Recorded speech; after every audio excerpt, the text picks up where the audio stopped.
Good morning, everyone. This is Naishad Gadani coming to you from Melbourne. And today is our 143rd episode. And today we are talking about interview tips, how to stand out in interviews. And we found an expert on that from North Carolina. And as before we came on board, we were talking about that North Carolina would have, a high concentration of career practitioners, or all the people who live in North Carolina are smart enough to provide, amazing career advice. So that's what we are going to find out today from Jeff Altman, who is also known as the Big Game Hunter. And we are absolutely delighted to have Jeff and bring a really interesting perspective on job interviews. I know we live in a global world where interview techniques used in United States to even Singapore to Australia, they are becoming one. They are no longer a different job interview techniques. And it what we are going to talk about is the preparation aspect as well, which is where we find the most of the juice around winning the job interview. So before we start to talk to Jeff, let's welcome Caroline Brown. Thanks, Nation. It's great to be here. And yes, we were just saying to Jeff that we've probably interviewed quite a few, well, we have interviewed quite a few experts from North Carolina. So they must breed them, like Nish says, really smart. Jeff, really delighted to have you here. Big game hunter, author, TV host, podcast host. Is there anything that you can't actually do in the career space? In the career space. Thank goodness you said that. Having worked in executive search for what felt like 100 years, as you know from working in search, it's like recruiter years versus human years. Yeah. And I did it for a long, long time. And unlike a lot of people, I have that real world perspective on job hunting that too few coaches have. So, no, there's nothing I haven't done, to be honest with you. That sounds good, coming with the name like the Big Game Hunter. So where did you get that name? I'm fascinated. I guess we'll give people some context and then we'll get into your interview tips and the ultimate job interview framework. But where did the Big Game Hunter name come from? One thing I noticed in the States as a recruiter is that everyone had, shall we say, ridiculous job titles that far exceeded what they did. So it was common for someone with 2 weeks of experience to have a VP title. And then there was of course, managing director for North American recruiting or North American talent acquisition, who maybe had 2 months. And I was someone who at that point had 25, 30 years. And I'm wondering, when people hear a title, they have an association with it, and I'm going to be, tarnished by their behavior. So the question became, how can I differentiate myself and brand myself? And the truth of the matter is, there were some people who used to tell me that I was a big game hunter because of the nature of the searches I was working on. And the generic a big game hunter didn't really hit, but the Big Game Hunter, that one really resonated for me. And it transitioned well from being a recruiter in the sense of hunting down leaders and staff of organization to my coaching life now, where I help people perform at a high level, play big in the world, instead of being the kind of confined, nicely behaved, sort of one box behavior that so many conduct themselves. It's really very painful to observe. So I want to help people perform better, play big. Yeah, fantastic. I think that we could all play. I don't think we're really aware of what our capabilities are a lot of the time, and we really do underestimate ourselves. So that's such a great way to look at the way that you might serve and help people. Tell us about the ultimate job interview framework. What's that about, and how did you come to develop it? Again, having worked in search for as long as I have, I remembered how I was trained to prepare job applicants to go out on interviews and get hired. And it was little more than give them a firm handshake, swear in the eye, smile when you meet them, sit down, answer their questions right, and help me earn a fee. Yeah. There's a little more than that. Perfect. Absolutely, but Yeah. not very helpful to the person who was going on an interview. And I started to talk to firms I was working for about their impressions of people. And I started to really dissect the process of interviewing as they were telling me their observations and experiences, and I was hearing about rejections and wins.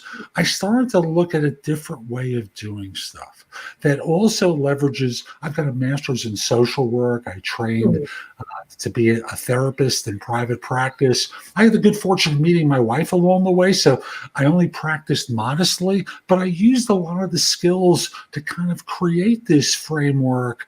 And I say a framework because there's very little that you have to remember in this. It's just, if you can remember a few basic things, it works very, very well. And then from there, it can't help you be better at what you do. It helps you package your knowledge in ways that the interviewer really gets you better. So what, without selling the farm or giving away the farm, what does the framework look like? How does it set people up? I don't mind giving away the farm on this. Okay, excellent. So I'll just simply say it starts off with an assumption. And the assumption is even if you've seen a job description, even when you've seen an ad, it's 80% accurate. And I say that because HR people laugh when I say 80%, because they tell me if we're lucky, it's 80%. Yeah, I was thinking you're being generous, but... Right. So what you're working with may not be completely accurate, because most of the time they're constructed when someone walks into someone's office on Friday afternoon and says, I'm giving notice, and the hiring manager calls over to human resources to say, you got that job description we used to hire Carolyn? Yeah, she just gave notice, and maybe you could get it out to some of our resources and perhaps get some people onto my calendar for Tuesday. No one ever updates these things. The same job descriptions get recycled year after year after year. And even when the jobs are basically the same, the emphasis of the jobs can be different. So I started to realize that the typical interview only afforded people the opportunity to learn about the job at the end. Now, maybe there are cultural differences, but normally a candidate, when they're interviewing, is asked at a point in the interview, so do you have any questions for us? And the first question is, tell me about the job. That I've just been interviewed for. That I've just spent 40 minutes asking your questions about, and I have no idea whether it's really useful to you. So I decided that's the launch point for the framework, is understanding what the role is. So whether you're on camera doing a video interview, by phone doing a phone interview, or in person, it all starts off with the same way. Hey, thanks so much for making time to reach out to me. I recall the position description, or a nice schedule this interview for me, and I want to get your take on the role. Could you tell me about the job as you see it and what I can do to help? First thing, if you're doing it in person, as you're sitting down in the chair, before they say anything to you, you're asking this question. Why? Because this way you make sure you're on the same page as them. Because when firms interview, the way the power is set up is they have the knowledge of what they're looking for, right? They're up high. Sorry, it's backward for me. They're up high, and you're down here because they have all the information. So I want to level the playing field and bring it into more balance, because kind of like a salesperson who visits a client, salesperson doesn't walk in with their laptop, open it up and say, let me just show you pictures of everything I could do for you. They want to do like a quick needs analysis. Tell me which problems are. How can I help you? And they say all this kind of stuff designed to elicit what the problem is, so that way they can sell to solve it. So my belief is you don't really know about the job unless you ask this question. And thus most of the time, all you're doing is talking about what you've done. and not talking about what you've done that matters to them. Mm. That makes sense? Absolutely. Nash, you look like you're about to say something? Or? No, I just wanted to, welcome some of our Yeah. listeners who's been joining us. Vijesh, Sarah Carpenter, Noor, and Azar, I think. Yes, that's right. Yeah. And, the LinkedIn user says that he has hit the nail right on the head when it comes to about really understanding that because I think that's very important. I've seen the job description being recycled or being used the same. Probably they just changed the updated date from January 2017 Sometimes they don't to even do January that. 2018. People think, Right. wow. You see at the bottom of it, it's like authorized 1987 or whatever, It's amazing. It's a global problem. Yeah. We had this thing, actually, there's this great, I can't remember his name, but he wrote this book in Australia called Weasel Words. And it's like the blanding, the boringness of language that we all use in management speak nowadays, and things like stakeholder engagement, commitment, outcomes. Excuse me, I'm going to throw up now. All of those words, you're writing them down. All of those words in job descriptions, like you look at a job description and you think you can do it, right? And you go, or but what does it mean? And then you're like, I have no idea. I don't know what.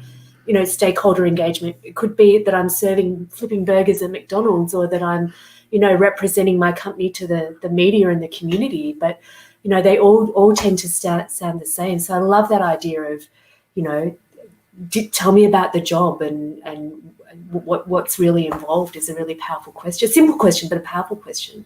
And my thinking is, if you just say, tell me about the job, it doesn't work. Mm-hmm. It's too blunt a question. Yeah. And thus, if you follow my setup, it's 3 sentences. Yeah. And the first one is just thanking them for making time to, set up the video interview, schedule the interview, the phone, whatever it is. You're thanking them. The second sentence is, Carolyn was kind enough to tell me about the role, or I saw the job description and I want to get your take on it. Could you tell me about the job as you see it and what I can do to help? That's 2 and 3. That's it. And on your take on it, because it obviously, I love that. That's fantastic. Because this hiring manager may have been in the job for 6 months. That job description may have been in there since 1987. We don't know. So the idea is, what is this manager's view of the role, and what can you do to help? Gives you the target for what they're aiming for. And then from there, most managers ask the lazy question. Tell me about yourself. Oh, yes. Or walk me through your background. Yeah. And thus, my belief is most people will drone on and on about what they've done professionally. And my belief is we live in an ADHD culture where we all have kind of short attention span. So we limit our answers to a minute to a minute 15. That's the starting place. And then from there, there are 2 parts with a bridge between the 2 parts of the answer. I've been in the field now for however long it's been. For the last few years, I've been working for so-and-so, where I've done this and that and this and that. Before that, I worked for, it's kind of standard stuff. And that's the first 20, 25 seconds. Yeah. But there's a moment where you now add 1 phrase in. It's what I refer to as a bridge phrase. Yeah. But what's probably most relevant in my background for this role is my experience with, and this one may be a US-centric analogy, but there's a cartoon character named Scooby-Doo, which is like a big dog, who is kind of lovable. And invariably, there's one moment in every episode where the dog goes, and people tell me that hiring Could you just managers do that one more time, Jeff? Sure. That's brilliant. hiring managers give the Scooby-Doo moment. It's fascinating.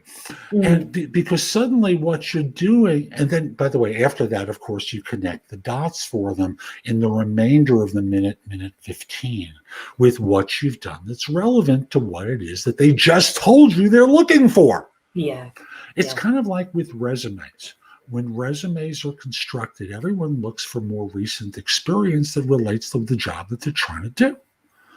And thus, there's a relevancy bias that shows up. The higher up in the resume is, the more we believe it's recent experience and relevant. And rather than making them fight to pull the information out from you, what you're doing is giving it to them.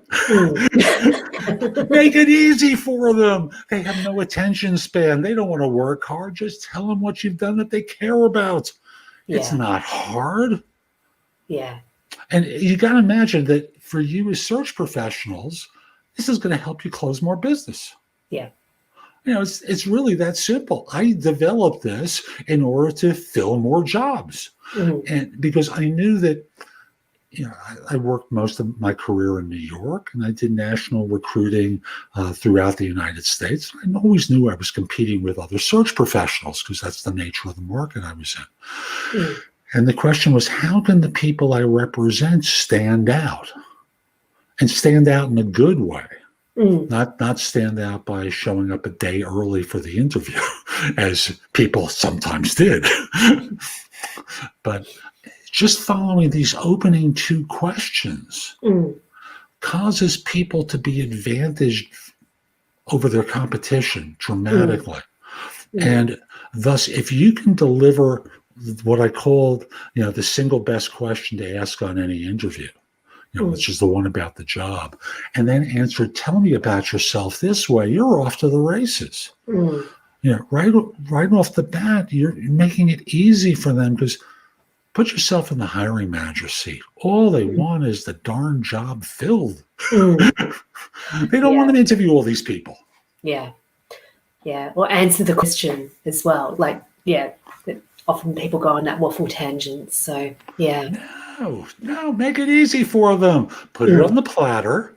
Present it to them. They kind of like it. It looks tasty. Give it to them. Yeah. Don't make them work so hard. Yeah, agree. I think Sarah's asked a question. Is this being recorded? Yes, Sarah, it is being recorded. And if you reach out to me, I'll give you a YouTube link where you can find it forever as well. Francisca says hello from Australia. Thank you very much, Francisca. Khaja, and we've got Anand who's joining us from YouTube. Thank you, Anand, for joining us. Thanks for being our YouTube fan, Anand. We're working on it. Yeah, that's it. And please subscribe to our channel, as well.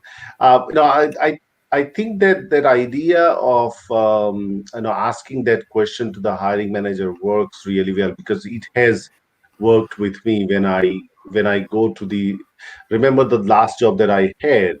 I called because the job description was a little vague. I did not fully understood that. And I called before even the interview, before even started to prepare the application. And then I've got a completely different view, because he is a hiring manager, was talking just business sense. He was talking about, this is what we are looking for, someone who can deliver this program, who can, get us some employers who can do this. I said, okay, that's it.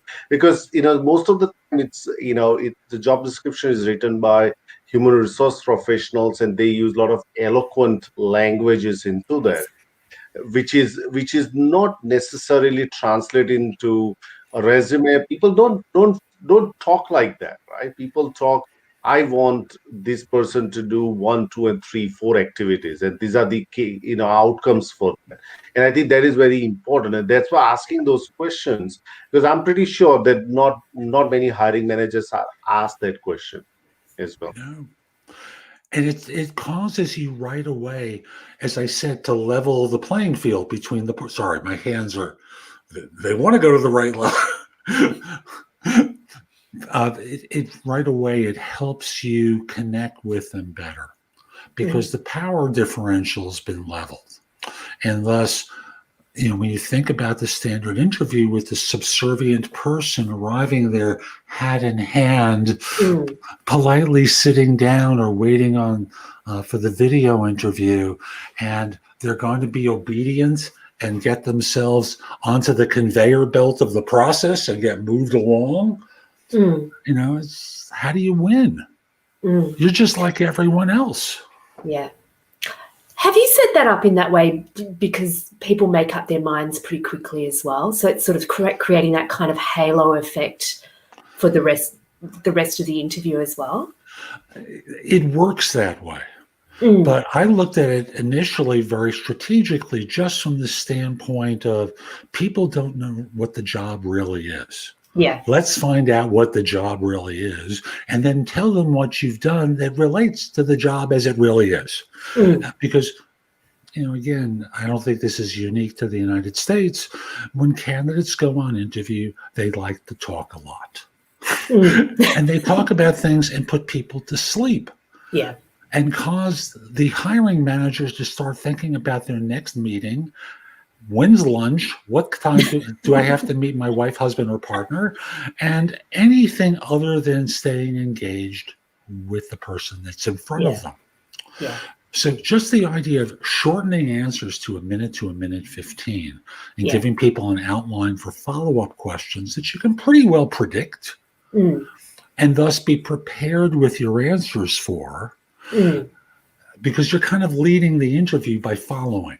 If you notice what I'm doing here, once you confirm the job, you're going to tell them what you've done that relates, and you're going to guide them to predictable follow-up questions that they might ask that you can be rehearsed for. And eventually they get to the point where they're going to ask you what are nicknamed the behavioral interview questions. Why not be prepared with 3 stories before you walk in the door that generally fit what you believe the job to be, but that you can adapt based upon what you hear? So, I'm sorry. Oh, no, sorry, I didn't mean to interrupt. That's okay. But my thinking is, people go into interviews and they kind of wing it, which is mistake number 1 that job hunters make consistently. They're not rehearsed, they're not practiced. And I don't know what it's like in other parts of the world, but every great athlete in the world I know of practices. And every great entertainer in the world always rehearses.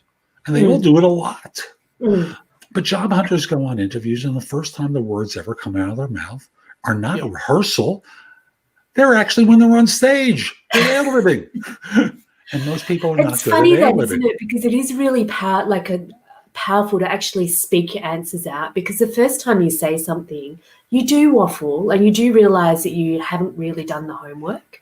But when you kind of talk it out, or talk it out to the mirror, or talk it out to practice or whatever, it actually firms it up in your brain. And I always think it kind of, if you get your stories down pat, and the gist of the stories down pat, you're then prepared for any unexpected questions, because you don't have to think about, you don't have to think about that part. You're not overloaded in the interviews. So, but what with behavioural interviews, what are some of the tips that you have for people around those, or behavioural questions? Sorry.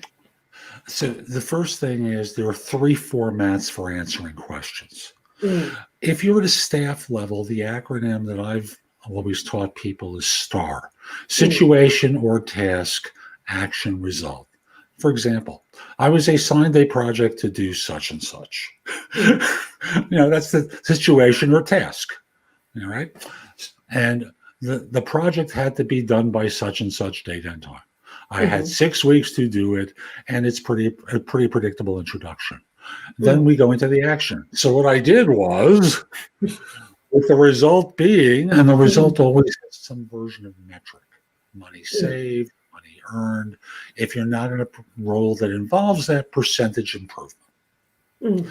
If you're at a manager level and above, up to the C-suite, the acronym I work with is SOAR, SOAR, situation, objective, action, result.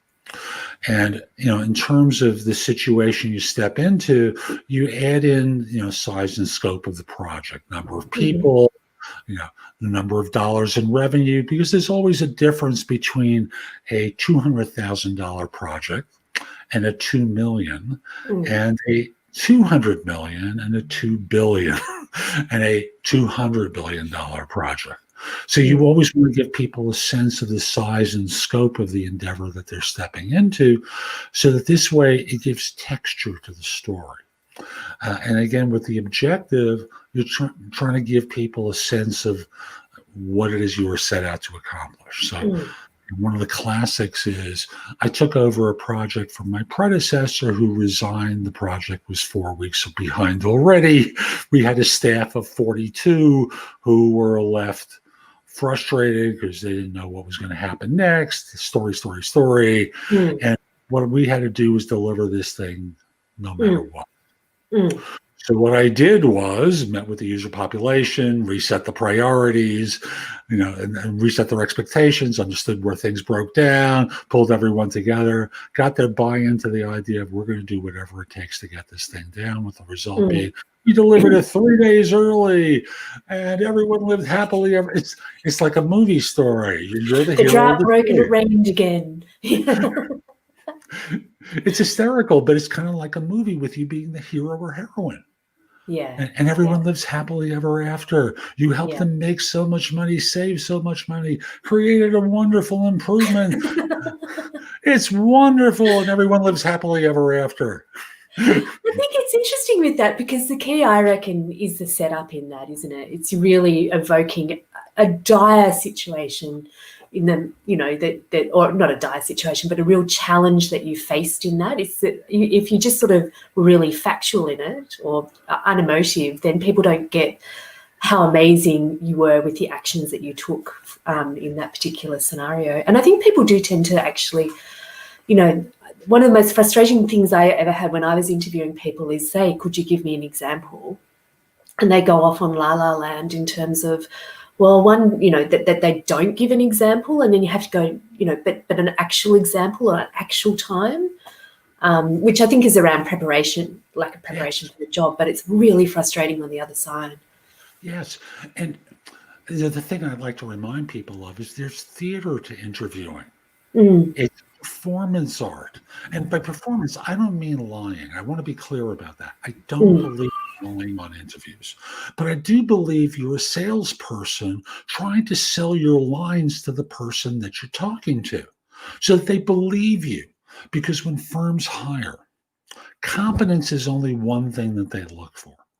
They look for self-confidence, character, chemistry, maybe a little bit of charisma, because charismatic people always do better than non-charismatics. Ultimately, this all adds up to they want to trust someone. It's the feeling that you give them in the course of your behavior, not just your lines, but how you conduct yourself in the interview, that causes them to trust you. Because with no trust, they go on to someone else. Just like when we don't trust the salesperson who comes to sell us something, we go, and they start backing away. Yeah. Figuring out how quickly they can get out of a meeting. Well, we're the same way. I wanted to ask you about that, because I think it's a really critical point around that kind of charisma, first of all, but trust. Then what are some of the things that you can do to show that you're a trustworthy person? I mean, sometimes if people, you go into an interview, like I've interviewed people and I'm like, I need to keep the door open in this scenario because I feel uncomfortable, like I've had that gut feel. And I don't think those things you can, do anything to control in terms of how you might present or how people might react to you. But what are some of the things that you can control that might convey that you're a trustworthy person? I'm going to flip it to you for a second. And in that situation, what gave you concern? I couldn't pinpoint it. I'm thinking of one particular person. I really felt unsafe in that person's environment, in that room, and I couldn't pinpoint it. But if I'm thinking about other people, it would be showing up on time, just eye contact, listening, like a sense of that really involved and engaged in the interview by listening. clarity of answers, as in Yes. no vagueness. Like I feel like I'm a fly on the wall when they're talking about a scenario that happened to them. So yeah, a whole range of things. But Trust is yeah, the feeling. And yeah. it comes with congruence in the presentation with the expectation. Mm, So when you think about hiring a senior leader, they're going to conduct themselves in a particular way that's going to allow you to feel comfortable with them. I could see this woman leading this organization. I could see this man stepping up, and given our corporate culture, he can get stuff done. Whatever it is, there's a congruence between the words and the manner that evokes confidence. And thus, that comes from how you present yourself. Because I was joking with someone earlier in the day. There was someone I interviewed many years ago who gave the right answers for every question I asked. But the entire interview consisted of him doing, excuse me, folks, I'm going to act this one out as well. Well, it was like Macbeth rubbing the blood out of the palms of his hands, having killed the king, all meeting long and hyperventilating, and every answer was right. But I couldn't submit them because I could just see my client going, my God, you talk about wanting to back out of a situation. And for women, folks, you trust your gut. I never go against women in their gut in these situations. Always feel safe. If you're not, always keep the door open and make sure there are others there. And it's funny that because now you talk about that, it's like I'm reflecting back on my time in interviewing, and I always used to have this thing when the last corporate recruiter role that I had, it was kind of like the energy that fitted. Could I see this person? Could I in that environment? And yeah, exactly what you say. So, and the funny thing with that is, I'm not a believer that companies know how to hire for fit. And I know that's a paradox, that we know they're looking for fit, but they're completely incapable of evaluating it. And I say that, well, there's two reasons. One is a statistic, and that's within 1 year of hiring someone. I don't think this is purely US centric, but within 1 year of hiring someone, most managers, it's between 50 and 62% of managers, depending upon where you see the statistic, have buyer's remorse for the decision they made to hire the person. Now, I believe that's because the process involves everyone lying to one another. Because when you think about it, as a job hunter, you're going on interviews, you're trying to put on a good facade. I can do this job, no problem, right? But when I worked in recruiting, this took me a little while to figure out. Like that one I got down right away. Job hunters exaggerate. But it took me a while to figure out that my corporate clients were exaggerating too. And it came to me one day when I was joking with someone, and I said, I've never heard of a hiring manager ever say to a job candidate, I've got a problem. And, let me just put it succinctly. My predecessor got fired, and so did hers. I need to hire someone to save my butt. I'm hoping it's you. No one ever says that. They all talk about a great team of people. We've got a wonderful environment here. Did I mention we're like family? Maybe in the holiday movies, those kind of families where they want to kill one another. But it's not true. And you only find out when you're there. Yeah. So given the fact that you're on good behavior, and so are they, how do you know what you're hiring for if both of you are trying to fool one another? Now, this is where I get into my quick message about third-party recruiters. The good ones are the ones that are just the messengers of the lies to each other, to the other party. There are bad ones that just lie outright. Those people are despicable, it's awful, and we're not talking about those. The recruiter is often stuck in the middle, passing the messages to the other person, and thus they get blamed all the time for why the jobs don't get don't work out for the candidate, and why employers are disappointed, and no one looks in the mirror at their own participation in this. It's rare that you get a hiring manager ever saying to a candidate, I do have some problems around here. Half my staff is terrific, and I'm looking for someone I can really rely upon because we've got deficiencies in this, and it seems like you have this kind of a background, but I'm going to really rely upon you heavily for this because the person I have in this role isn't as strong as they like to think they are. Could you help them get stronger? No one ever says this kind of stuff. And that would go a long way toward, honesty. Oh, it's an amazing thing. We talk about honesty. So that's really. Oh, there's a third acronym, by the way. PAR, problem, action, result. I think of that as being C-suite oriented. You're defining the problem in the environment that you just walked out of, or you're leaving, what it was that you did, and the result. It's really not radically different. It's a little bit more simplified. And folks, if you can't remember the other acronyms, just go with problem, action, result. It'll work for you too, but it's more textured if you use the others. Yeah, fantastic. We got a question from Francisca.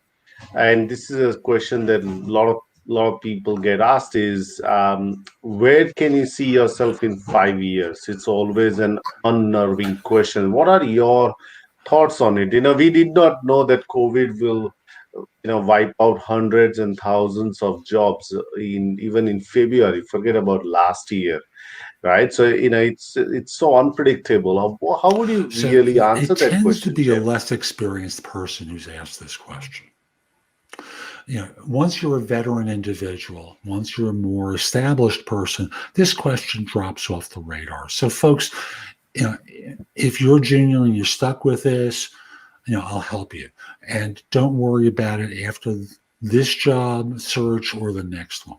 My belief is that you answer this question by saying, I have some ideas about where I'd like to go. I could see myself doing such and such, or see myself doing this. And I'm considering going back to school for such and such. And my thinking is, we live in very adaptable times, very flexible times, very fluid times. And more than anything, I know I'm going to need to adapt. And what I'm also looking for in joining an organization is a relationship with my manager where I can be influenced, because I know I don't have all the answers. I want to develop a relationship with my manager where I can look for input and advice and counsel and guidance, because I don't know what's possible here, and no one knows what's going to be possible in the next 3 years. And you can use the COVID example. After all, who would have thought of COVID? One of the funny jokes that happened right after COVID hit was anyone who answered the question, where do you see yourself 5 years from now? 5 years ago was wrong. They gave the wrong answer. So it's the thing about acknowledging the truth. That is, I'm not absolutely sure. And the idea is, again, go back to the idea of acting. It's the sincerity with which you answer the question that's important. If it sounds like a canned, rehearsed answer, you're not authentic. And people smell that. And you're not going to get hired. So one thing that you do when answering that question is you slow your speech down ever so slightly. And you have a little bit longer pauses to convey sincerity. And what that does is make them want to trust you because they believe this is not prepared. Even though every pause that I use in answering a question like this, I've been doing this for years to make my point about how to convey sincerity. Lowering your voice and softening it a little bit gives the impression that what they're hearing is truthful and sincere. I hope that was helpful. Any more questions for me? Yeah. There are no more questions coming from the audience. One of the questions, well, we've got one question from YouTube. If you want to answer that, it's not particularly clear, but I imagine that Priya was asking the question. She's saying that when we don't have the experience, can we really take on interview questions? In the absence of Mhm. experience in certain skill set, right? And when you are asked the question about, obviously the resume has been read, so you don't have to really worry about, whether they know about your lack of experience or not. But still, sometimes the amount of experience that you have is less than what they wanted, right? And then you have to really pull few other things to really drive that answer. What are your thoughts on, specifically in the entry level roles where a lot of job seekers faces this problem? How would you And want I them have to to tackle say, a this? lot of experienced job seekers tackle this as well. I had a question from someone that I answered today. I'm working, my ninth book is coming out shortly. I'm already almost done with the 10th. And the 10th one is about answers to tough interview questions. And this is one of the questions I prepped for this morning, for the book. And the idea is to recognize that a 2-year person can't do the job of a 12-year person or a 20-year person. So that's one reality. All you can do is really be accurate about what you've done and what your abilities are. So that if they hire you, you're not at risk of getting fired because you misrepresented your capabilities. Because the truth of the matter is, you're not going to get hired, probably.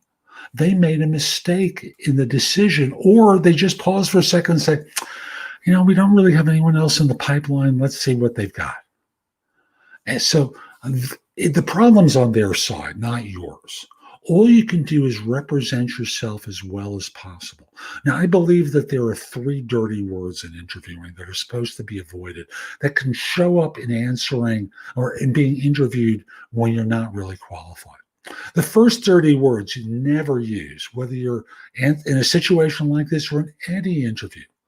Only, I've only done this. I've only done that. Light. I have light experience with whatever it is. The third dirty word, which I've only added in the last few months, just. I've just done this. I've just done that. Because what you signal with using these words is, I don't really have a lot of confidence in my ability to answer this question. Could you talk with me about something else, please? Just tell them what you know and what you've done. If it's sufficient, great. If it isn't, that's okay too. You're not going to get hired for a role that you're not qualified for based upon a misrepresentation.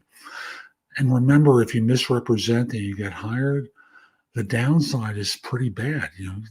Firms do fire people, and you don't want to be that person with the bad reference. So I hope that was helpful to the viewer.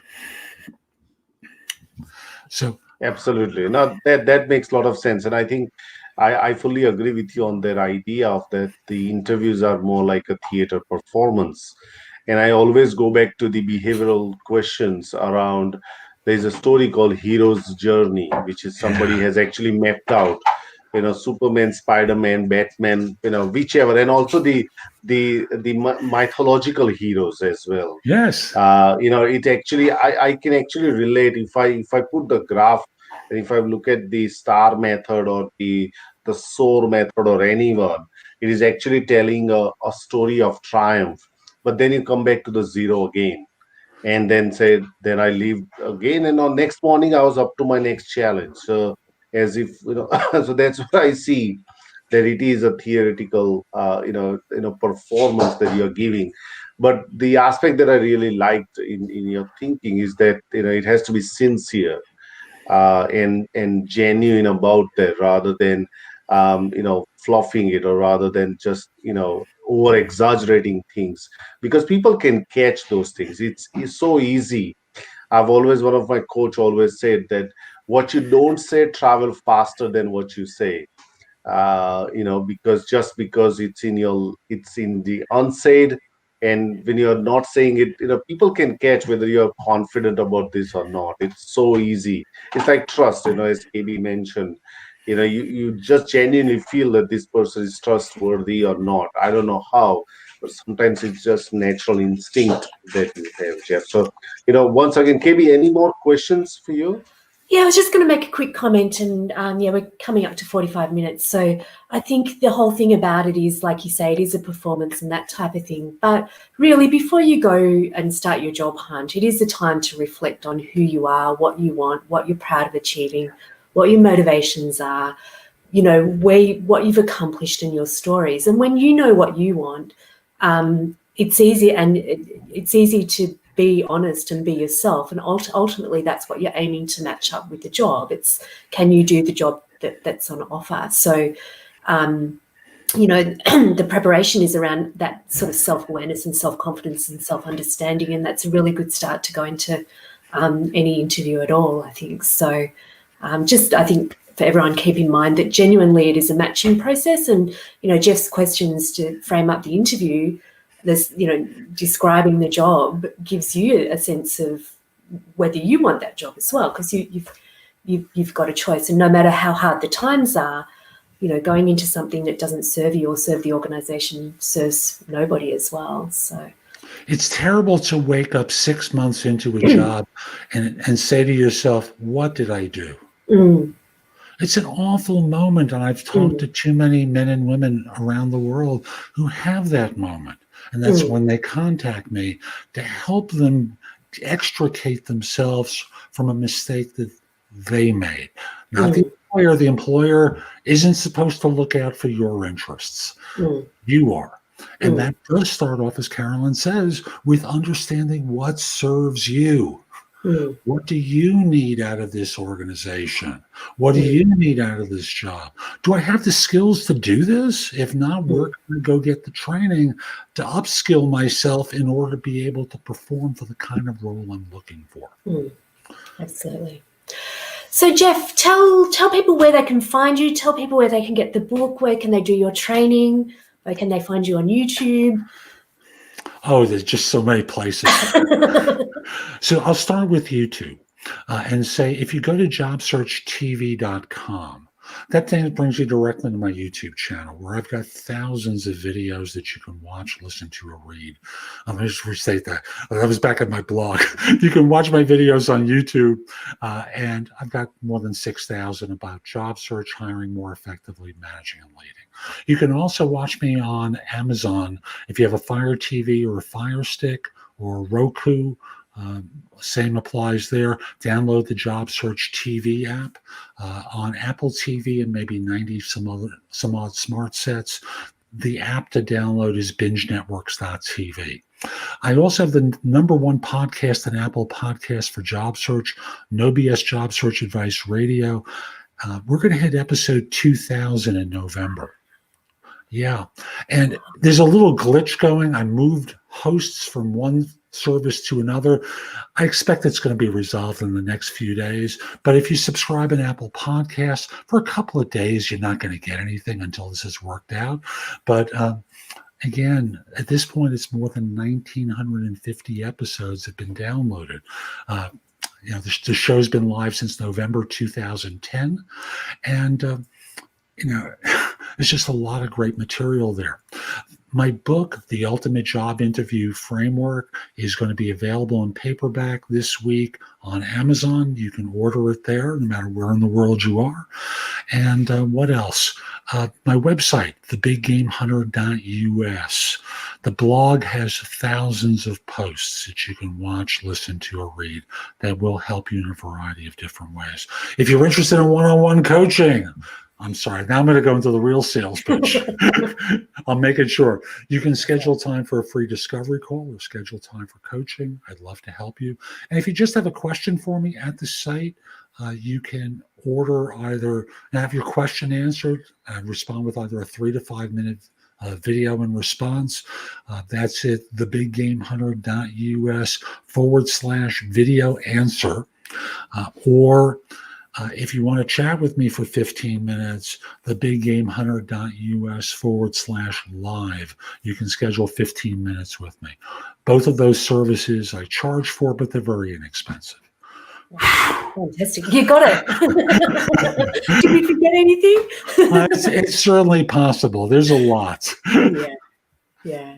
Fantastic. Well, it's been an absolute pleasure to have you on the show, Jeff. For everybody who's watching, if you want to follow the hashtag Career Care Package on LinkedIn, if you're watching on YouTube, please subscribe. And you can rewatch this interview again, time and time again, because there's so many nuggets in. And yeah, it's been absolutely fantastic to have you on the show, Jeff. Thank you. Thank you very much, Jeff, for spending some time and sharing your insights.